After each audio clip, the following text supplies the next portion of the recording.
All right, guys, we're back for the second video, and in this one, I'm going to be discussing chapter 4 uh, in the Moreland book, and I'm gonna. He talks about 7 traits here of what psychologists are calling the empty self, and I'm just going to briefly go through these. The in inordinately individualistic, infantile, narcissistic, passive, sensate, lost the art of developing an interior life, and hurried and busy. And then he goes into 6 traits or 6 things we can do to keep the 7 bad traits from happening.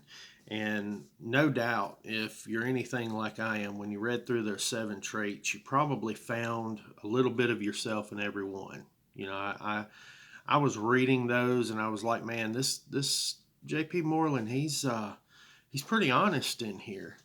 And I was reading, and I was thinking, man, where's the good stuff? Because this is all bad. And like I said, no doubt you can find a little bit of yourself in each one of those traits, and you start thinking, oh, wow, I'm a terrible person. And I mean, honestly, we all fall short of the glory of God. So, we haven't obtained to that point where we're as Christ-like as we should be. So J.P. Moreland goes into, after the 7 traits, he goes into casting out the empty self, and he talks about 6 traits there. Number 1, he says, admit the problem. You have to admit when you have a problem. I did a video before this. There was no sound, so I'm having to redo the video. And in the last video, I talked about admitting you have a problem. I was in the military. When I was getting out, they diagnosed me with PTSD. I didn't really know what that was. I knew something was wrong with me, but what, I wasn't sure. They diagnosed me with that, and after years of medication and therapy and all this stuff, it was just something I had to go through. But that's what part of the problem was, and admitting that, getting all the information I could about it, and coming to Christ, and these things were very important. And you have to admit that you have an issue, and be willing to try to figure out things to do once you can admit that you have an issue. So choose to be different is number 2. You have to make that choice. If you say, oh yeah, I've got this issue, but there's nothing I can do about it, well, then you're just letting yourself down. You're doing that to yourself.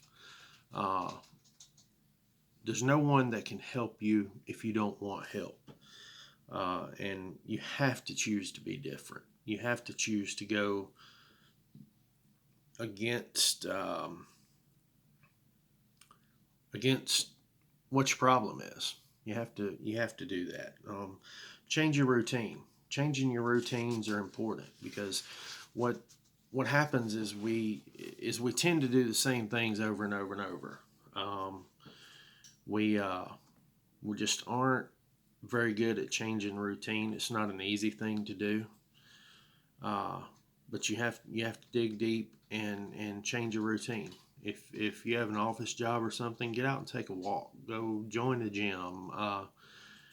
Get out around other people. Get offline. And get out there in your communities. Develop patience and endurance. You'll have to have patience and endurance to do any of this. And the way you develop patience and endurance is just going through something. You're going to have to go through the process to develop the patience and the endurance. Without the patience, you're not going to develop the endurance for it. You have to endure through what's going on, the changes you're trying to make. The patience and endurance is very helpful. If you fail in that, you just fail in the whole thing. Developing good vocabulary. I actually have a pretty good vocabulary. I'm a Southerner, so I have that drawl, and it you have to learn, learn new words, read books, read scripture, learn all that you can learn. But developing that vocabulary, uh, learning new things.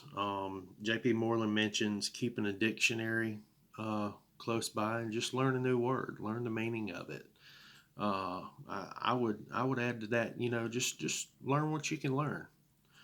Uh, Not that you should stay hidden indoors, just studying books and stuff. You need other people around. You need that interaction. People need that. God made us for interaction with one another. So uh, I would say develop a good vocabulary, enunciate. That's one thing that I really have to work on is enunciation due to my southern drawl. Um, Number 6, the final one, is set some intellectual goals. I've set intellectual goals by going to college this late in my life. I mean, I'm 40 years old. I'll be 41 this year. My daughter said, Dad, at 40 years old, I mean, wouldn't you have really wanted to go to college earlier? And I was like, well, daughter, at 18 or 20, I wasn't saved. I didn't, I believed in God, but he didn't cross my mind as much as he does now. Even at 40, the resurrection looms larger, as some people have put it. Uh, I've only got 40, 50 years if the Lord lets me live that long. So, I thought, hey, why not go to college? I'm not going to be a pastor or preacher. I am a proclaimer of Jesus Christ, but I'm not going to college so that I can get a degree and stand up in front of a bunch of people and tell them about Scripture. I do that person to person. I don't have to go to college for that. So I am developing an intellectual goal in taking a counseling course, a bachelor's degree for counseling, and that's just how I'm developing intellectually. One way I'm developing intellectually. Uh, so you have to do these things. It helps keep your mind strong. It helps keep you focused. You're constantly learning. I know when my grandfather was old and on his deathbed, his mind was still sharp as a tack. He read, he learned, he did all that all his life, and I plan to be just like that. Except that I found the Lord a lot earlier in life than he did. So, uh, with that said, I'm just going to leave it there with what we've talked about so far in chapter 4, because the video is running a little longer than I wanted it to, and I hope to be back for chapter the next video 3, and we'll see you then.